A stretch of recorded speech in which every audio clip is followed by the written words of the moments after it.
मुख्यमंत्री ना छोड़कर 2024 में प्रधानमंत्री को टक्कर देंगे तो ये एक बहुत बड़ा मजाक है। ये बहुत बड़ा मजाक है। एक राज्य के सपोर्ट से कोई प्रधानमंत्री नहीं बन जाता और ये मुख्यमंत्री के पद पे भी नहीं रहने वाले। जिनका पीएफआई और आतंकवादी संगठनों से लिंक मिल गया है वो अब मुख्यमंत्री बनने के लायक भी नहीं है। उनका सत्ता भी बहुत जल्द डगमगाने वाला है। लेकिन क्या प्रधानमंत्री को टक्कर दे पाएंगे नीतीश कुमार? देखिए, नीतीश कुमार एक राज्य के लायक नहीं रहे, प्रधानमंत्री बहुत दूर की बात है। एक राज्य के सपोर्ट की वजह से कोई प्रधानमंत्री नहीं बन जाता और बिहार की जनता इतनी अब बेवकूफ़ वाली काम तो नहीं करेगी। 15 साल से जो इंसान सत्ता में बैठा पड़ा था उसके बाद भी बिहार के लोगों को बाहर दूसरे राज्य में जाके, दिल्ली मुंबई जैसे राज्यों में जाके, गुजरात में जाके कमाने की जरूरत पड़ जा रही। तो भाई आपने सत्ता क्यों करा 15 साल तक और क्या विकास किया आपने 15 साल में इस राज्य में? कुछ भी नहीं। देखिए, पलटू दास, पलटू खान, आप कुछ भी बोल सकते हैं नीतीश कुमार को, उनकी अब कोई टैग नहीं रही। मैं एक मुख्यमंत्री के पद की, उनके कुर्सी की इज्जत करूंगी, लेकिन ये जो मुख्यमंत्री उनकी तो मैं बिल्कुल भी नहीं करूंगी। राजनीति करनी चाहिए पर एक लिमिट में। आप लिमिट में करो। आप जनता को इतना मत चूस लो ना कि आपको जरूरत, आप ना जिस जगह पे खड़े हो आपको वहाँ खड़ा रहना मुश्किल हो जाए। नीतीश कुमार ने हमेशा दोगले ही राजनीति अपनाई है। शुरुआती में भी उन्होंने देखा है कि उन्हें फायदा किधर मिल रहा है, जिधर फायदा गया वो पलट गए। अभी भी उन्होंने यही किया है। अब संभलना है तो बिहार की जनता को संभलना है कि भैया देखिए आप क्या हो रहा है आपके राज्य में। बंद करिए जातिवाद के नाम पर वोट करना, बंद करिए ये जातिवाद के आधार पर वोट देना कि भाई यादव है वोट देंगे, कुर्मी है वोट देंगे, राजपूत है, ब्राह्मण है, क्षत्रिय है। क्या लगा रखा है ये? राज्य कहाँ है भाई? आप लोग जात में बांटे जा रहे, राज्य कहाँ है हमारा?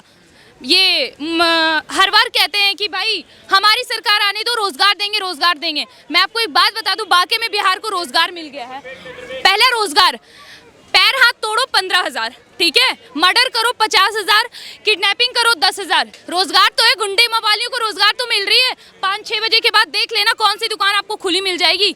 स्टार्ट हो गया फिर से जंगल राज। जब शपथ ली जा रही थी ना, अभी 3 मर्डर देखते देखते हो गए बिहार में। किसको मालूम है और किसको मतलब है?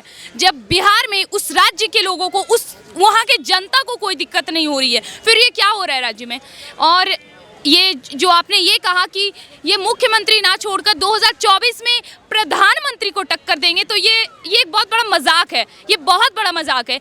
एक राज्य के सपोर्ट से कोई प्रधानमंत्री नहीं बन जाता और ये मुख्यमंत्री के पद पे भी नहीं रहने वाले। जिनका पीएफआई और आतंकवादी संगठनों से लिंक मिल गया है वो अब मुख्यमंत्री बनने के लायक भी नहीं है। उनका सत्ता भी बहुत जल्द डगमगाने वाला है। जिस तरह से उन्होंने, तेजस्वी यादव ने कहा था कि 10 लाख नौकरियां देने का जो वादा किया था, क्या वो अब सत्ता परिवर्तन हो गया है? 10 लाख नौकरियां दे पाएंगे क्या? आज तक दे पाई क्या? उसके पिताजी ने क्या बिहार में शासन नहीं करा?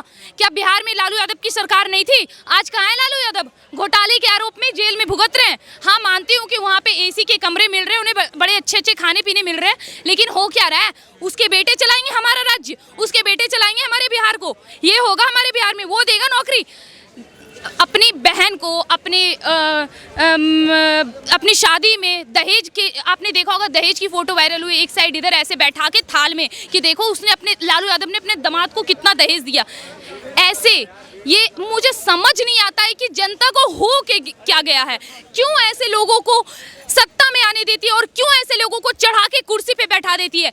बिहार जो कि हर वक्त हम देखते हैं, दिल्ली में आप किसी से पूछ लो भाई बिहार से हो, यहाँ पढ़ाई कर रहे हो, किसकी तैयारी? यूपीएससी की। मतलब आधे से ज़्यादा यूपीएससी के टॉपर निकलेंगे बिहार से, लेकिन फिर भी बिहार विकासशील क्यों? वहाँ के नेताओं की वजह से। ऐसे नेता शासन कर रहे हैं हमारे बिहार राज्य में। और रही बात रोजगार की, नौकरी की, जब तक बिहार में ऐसे सरकार रहेंगी कुछ नहीं होगा। और मैं दावा बोल रही हूँ बीजेपी पे, मैं खुली चैलेंज बोल रही हूँ बीजेपी को कि भाई बिहार की राजनीति समझने के लिए आपको वैसा नेता लाना पड़ेगा, वैसा चेहरा ढूंढिए जो बिहार की राजनीति को संभाल पाए। ये ऐसे ऐसे ऐसे कुछ नहीं होने वाला है ये सब करने से। जो सच्चाई है वो अब स्वीकार करिए। बिहार को अब जरूरत है गद्दावर नेता की। बहुत समझ लिया, अब जनता को सुधरने की जरूरत है, सुधर जाए तो बेहतर है। इस तरह से नीतीश कुमार ने कहा था कि 14 वाले 24 में नहीं आने वाले। अगर वो मुख्यमंत्री का, प्रधानमंत्री का अगर चेहरा बनते हैं तो क्या विपक्ष उनको स्वीकार करेगा? राहुल गांधी बहुत बड़े चेहरे हैं ना, कांग्रेस के बहुत बड़े चेहरे, कांग्रेस के अध्यक्ष। उन्होंने पता है क्या कहा था कि एक बार जनता गलती करेगी, दोबारा गलती नहीं करेगी, दोबारा मोदी को सत्ता में नहीं आने देगी। क्या हुआ? आई दोबारा नरेंद्र मोदी जी प्रधानमंत्री बने।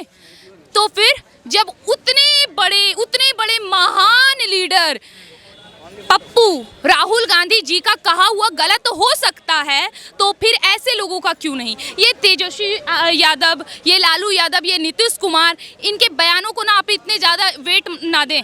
मैं आपको कह रही, मीडिया वाले खास करके ना इतने इन लोगों के बात को बढ़ा चढ़ा के बोल दें। इनकी औकात नहीं है रियलिटी में, कुछ औकात नहीं है। ऐसे लोगों की इज्जत तो करनी गलत है।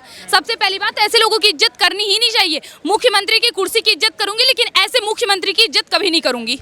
तेजस्वी यादव कहते हैं कि ये बिहार की जनता ने बीजेपी को नकार दिया है, आने वाले समय में हम उनको उखाड़ फेंकेंगे। क्या कहेंगे, बिहार से शुरुआत हो चुकी है? देखिए, मैं एक बात फिर से बोलूंगी कि जो भी हाथ में है ना, अगर सरकार बनाना, सरकार को गिराना, ये सब जनता के हाथ में है। अगर मेरी बात उन लोग तक जा रही है ना, तो मैं चाहती हूँ कि उनके दिमाग में आए, उनके कान में सुने कि भाई ऐसे मत चुनो लोग।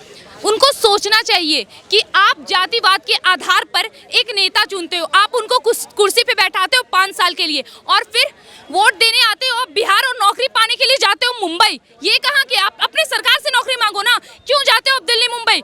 और किसके बिना पे वो महीना महीना तनख्वाह उतारता है?